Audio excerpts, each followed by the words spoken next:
cerqué de capirme nas chantas suavemente. Son nasciuto del duro caranto. Consumar pian piano che resti qualcosa anche domani. Podendo, non si stia tanto a pensare, e di più si podia donare.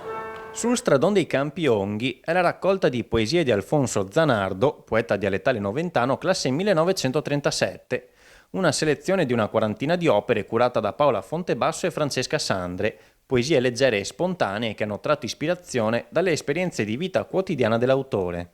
Le esperienze del passato, quando specie che parlo della terra, ecco, è tutta la realtà, uno sguardo mancato, un qualcosa che uno mi sembra, qualcosa che mi urta, o qualcosa che mi esalta, o qualcosa che mi fa anche allegro, viene fuori una poesia.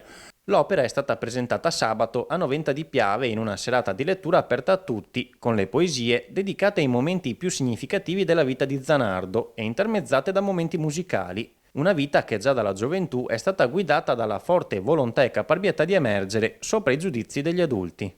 Quella maestra che mi ha detto che io ero nato per zappare e falciare e che la quinta elementare mi sarebbe bastata, ecco.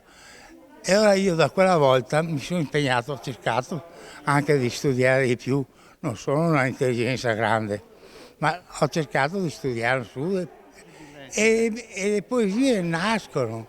Sul stradone dei Campionghi racconta di un uomo operaio, contadino, sempre legato comunque alla sua terra e alle sue tradizioni, che purtroppo stanno scomparendo. Un uomo che a 83 anni non ha mai smesso di credere fermamente ai propri sogni, quei sogni che danno speranze anche quando sembrano impossibili da realizzare. Un uomo ben sensato, veci solo. Non manca scherzi, manca amici, parenti e fratelli. E mi si stringe il cuore, ben spenduto, senza interessi, tutto l'amore.